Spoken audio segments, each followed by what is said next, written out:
Good morning, everybody. It's so nice to actually see people in person. So, you guys ready over there?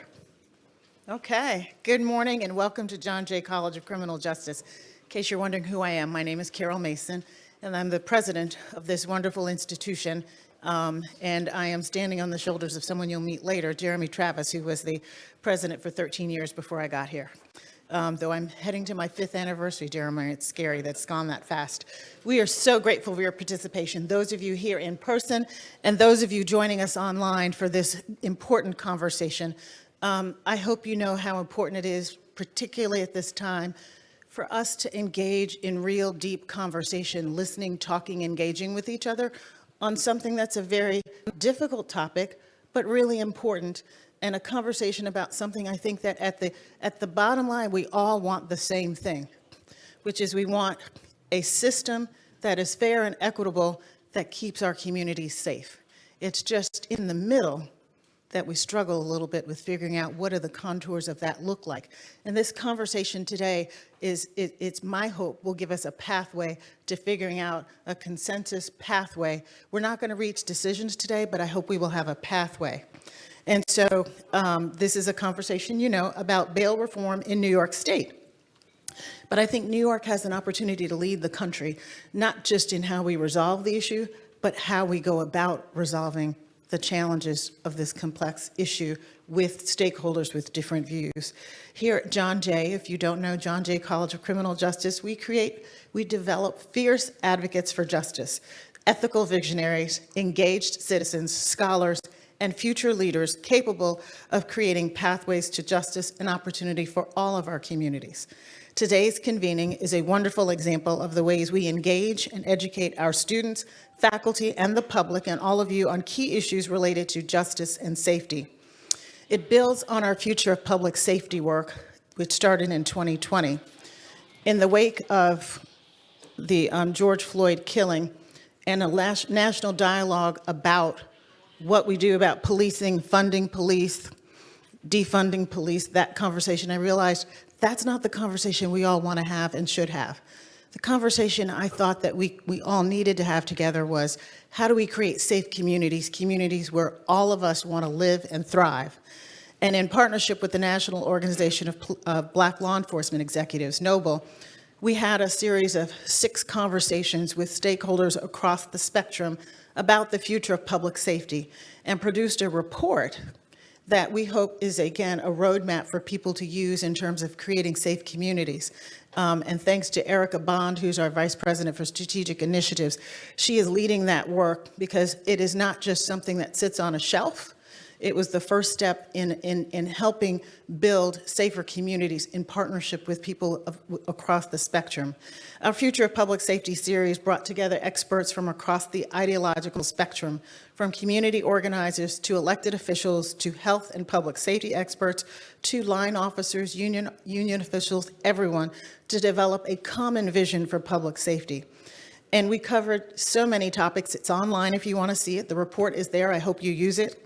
But at the core of each conversation, the question was, how do we rethink and reshape public safety so that it supports healthy, safe, thriving, racially just communities?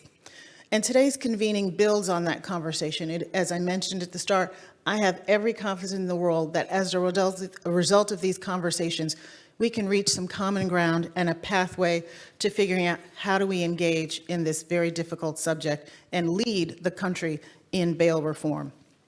The initial set of New York's bail reform statute went into effect in 2020.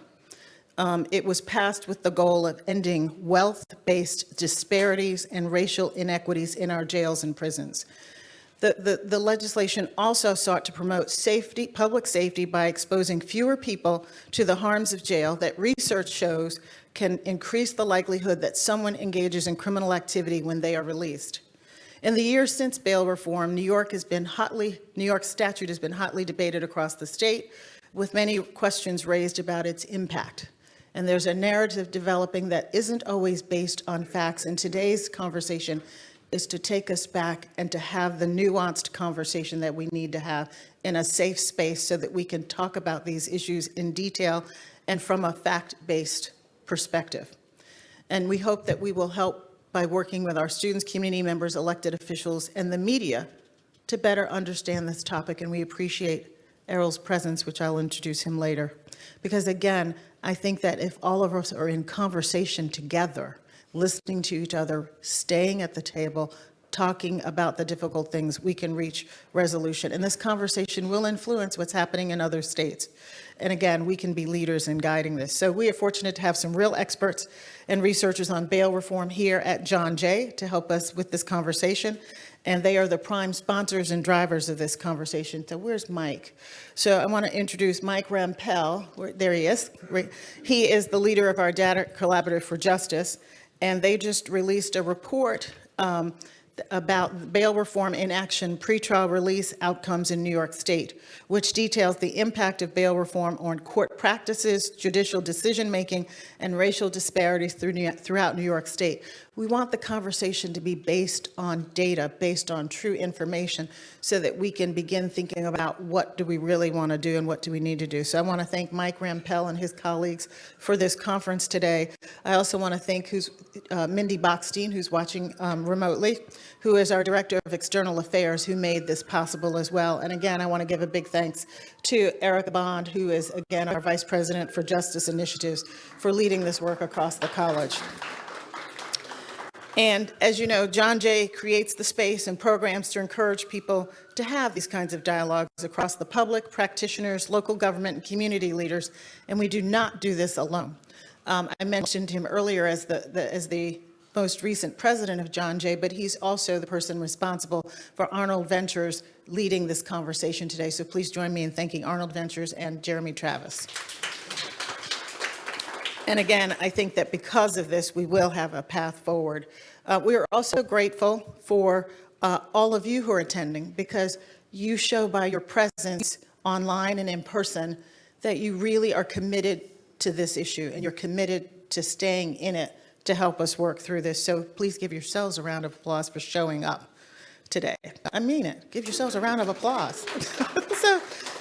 And we're also grateful for all the public entities, advocacy organizations, research organizations, and public servants who have prioritized justice and fairness in the state of New York, offered guidance on how everyday New Yorkers would be impacted by bail reform, and continuously make their voices heard. And we need those voices. We need the voices of protest, because that means, as I like to say, that people have hope that change is possible. If people are quiet, that means they've resigned themselves to the status quo, and I know that we're not resigned to the status quo. And so next, I'd like to thank our moderator today, New York One's Errol Louis.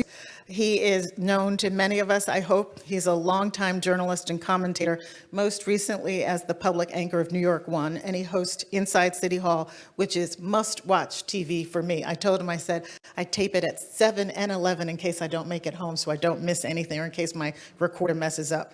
But we are grateful to have him leading this conversation. I'm always impressed with the research that he does before he talks about any topic. And I think that he joins us in wanting to help us have these conversations in a way that produces a productive pathway forward. And I also want to thank our first panelist, who is Senator Gianaris, who is the primary architect of the bail reform statute and serves as our deputy majority leader in the New York State Senate. I want to thank Senator Gianaris for being here, for leading off this first panel. The second part of the opening session will be another panel that Mr. Lewis will moderate, with a conversation of leading voices on bail reform, again, from many different perspectives, because that's what we need. We need people engaged in the same conversation, not competing conversations, the same conversations, so we can develop a pathway forward. So please join me in giving a warm welcome to Errol Louis and Senator Gianaris.